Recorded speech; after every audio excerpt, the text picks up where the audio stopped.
Saudara, melalui media sosial, Presiden Amerika Serikat Donald Trump sebut gencatan senjata Iran Israel akan berlaku. Meski demikian, Iran dan Israel masih saling serang. Sejumlah ledakan dan aktivitas pertahanan udara dilaporkan masih terjadi di ibu kota Iran, Teheran. Hanya beberapa jam setelah pengumuman Presiden Amerika Serikat Donald Trump, Israel dan Iran menyetujui gencatan senjata penuh. Warga melaporkan mendengar beberapa ledakan keras Selasa dini hari. Suara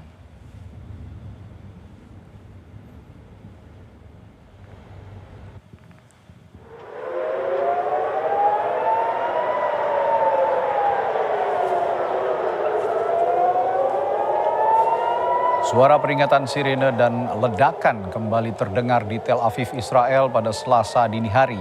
Militer Israel memperingatkan warganya jika Iran telah meluncurkan rudal ke arah Tel Aviv dan meminta warga untuk mengevakuasi diri ke tempat yang aman. Serangan Iran terhadap Israel ini dilakukan tidak lama setelah Presiden Amerika Serikat Donald Trump mengumumkan jika Israel dan Iran telah sepakat untuk melakukan gencatan senjata.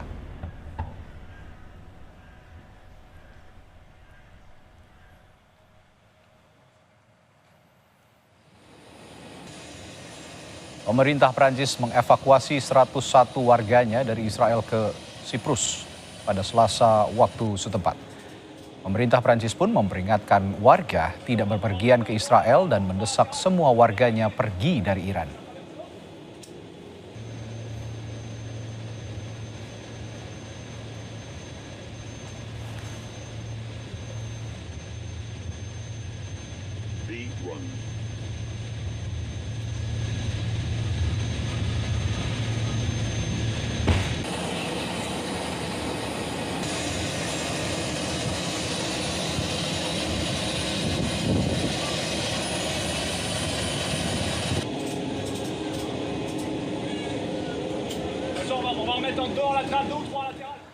Presiden Trump menyebut soal gencatan senjata akankah perang di Timur Tengah segera selesai?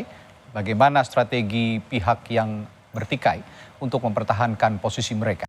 Kita ulas bersama analis pertahanan dan militer, Tasya Imansyah. Halo, selamat malam Bung Tasya, silakan. Malam, Mas. Ya, ini kalau kita lihat kemarin atau pada beberapa saat yang sebelumnya Donald Trump sudah mengumumkan gencatan senjata. Benar.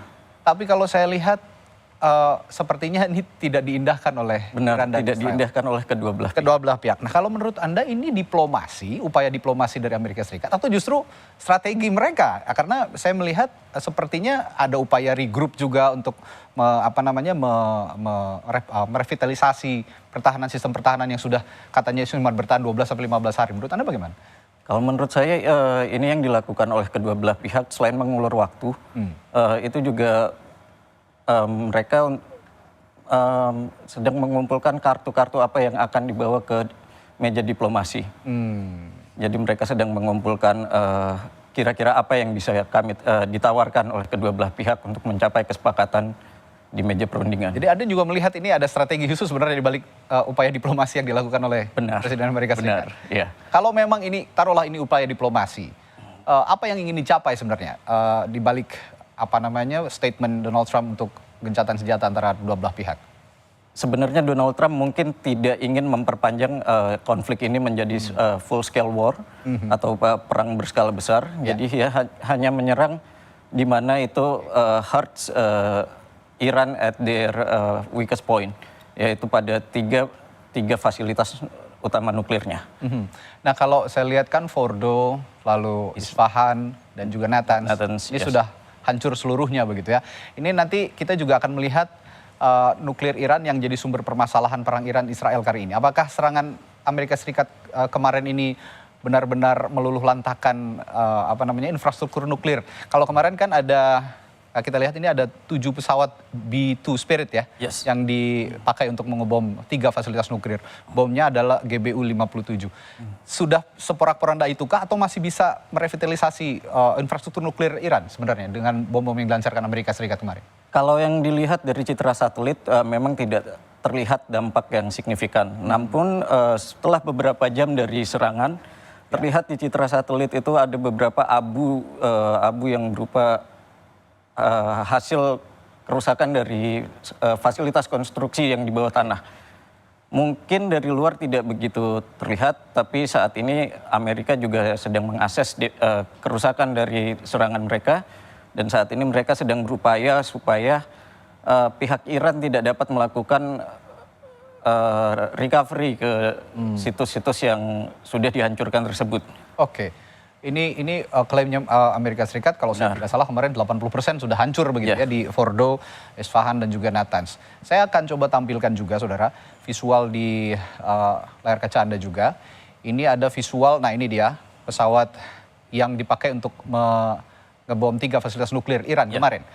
Kalau Anda berdasarkan basis data yang Anda miliki, seberapa destruktif sebenarnya bom-bom yang dilancarkan oleh Amerika Serikat terhadap 3 fasilitas nuklir di Iran kemarin? Sebenarnya ini adalah operasi pertama dari GBU 57 Moab itu. Jadi ini operasi pertama justru? Ini operasi militer pertama, pengaplikasian mother of all bombs untuk menyerang target militer. Oke, kalau pesawat sendiri, B2 bagaimana mereka akselerasi mereka sejauh ini dalam upaya mereka kemarin mengebom 3 fasilitas? Ini cukup unik ya karena mereka membutuhkan waktu 17 jam dari Missouri hingga ke mencapai target. Untuk kemudian mereka hanya membutuhkan waktu 25 menit untuk melakukan pengeboman ke Natanz dan ke Fordo. Setelah itu mereka keluar dari wilayah Iran. Berarti tanpa terdeteksi. Ya, kalau dibilang istimewa berarti memang istimewa. Memang istimewa, tapi itu semua kan tidak bisa berjalan sendirian. Tentunya ada pesawat-pesawat pendukung seperti tanker yang kita ketahui sudah terbang sejak beberapa hari sebelum penyerangan ini. Dan kemudian juga ada pesawat pengiring yang menjaga B2 ini jika sewaktu-waktu diintersep oleh musuh, dan pesawat perang elektronik itu gunanya untuk mengacaukan radar musuh. Jadi semakin tidak terdeteksi oleh radar Iran. Saya sedikit tertarik dengan bentuk pesawat B2 ini sendiri yang tidak lazim lah. Dalam tanda kutip tidak lazim seperti pesawat-pesawat tempur pada umumnya. Apa yang bisa Anda jelaskan dengan bentuk pesawat seperti ini? Pesawat ini disebut dengan blended wings. Jadi itu blended body wings. Jadi itu body dan sayap pesawat menyatu menjadi satu kesatuan. Itu sudah ada sejak di Perang Dunia II sebenarnya. Dengan pesawat Jerman Horten HO229. Tapi tentunya itu teknologinya masih kalah jauh. Pesawat ini juga dilengkapi dengan cat khusus yang mampu menyerap emisi radar. Jadi membuatnya semakin tidak terlihat oleh radar. Ini yang kalau diklaim istimewa memang sangat istimewa. Memang sangat istimewa. Dan hanya dimiliki oleh Amerika Serikat. Benar. Dan ini hanya ada 19 unit. Hanya ada 19 unit di seluruh dunia dan dimiliki oleh Amerika Serikat. Saya akan tampilkan visual juga setelah ini, Bung Tas. Ini ada serangan balasan dari Iran. Saya akan coba tampilkan di visualnya di layar. Nah ini dia. Kalau rudal vertikal seperti ini akan kita lihat dulu tayangannya berikut ini. خیبرشکن از نسل سوم موشک‌های هوافضای سپاه پاسداران با بهره‌گیری از تاکتیک‌های جدید و غافلگیر کننده جهت اصابت دقیق‌تر، مخرب‌تر و مؤثرتر استفاده شد.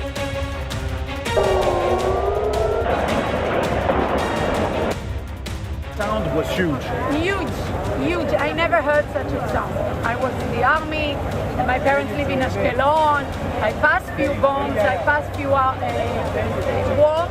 But it was nothing like this. This one was a tsunami form up, really. Ya, warga Israel sendiri tadi mengatakan bahwa seperti tsunami di atas langit katanya. Jadi serangan Iran ini juga tidak kalah destruktifnya dibandingkan dengan serangan Amerika Serikat yang membantu Israel. Kalau Anda melihat seberapa destruktifnya nuklir atau misil-misil Iran yang menghantam Tel Aviv akhir-akhir ini, Bung Tas? Sebenarnya yang ditakuti oleh Israel bukan ada serangan Iran sendiri, karena rudal Baik. Iran ini akurasinya masih kurang. Bung Tas, kita harus potong dulu sebentar karena ada informasi yang baru yang akan kita sampaikan berikut ini.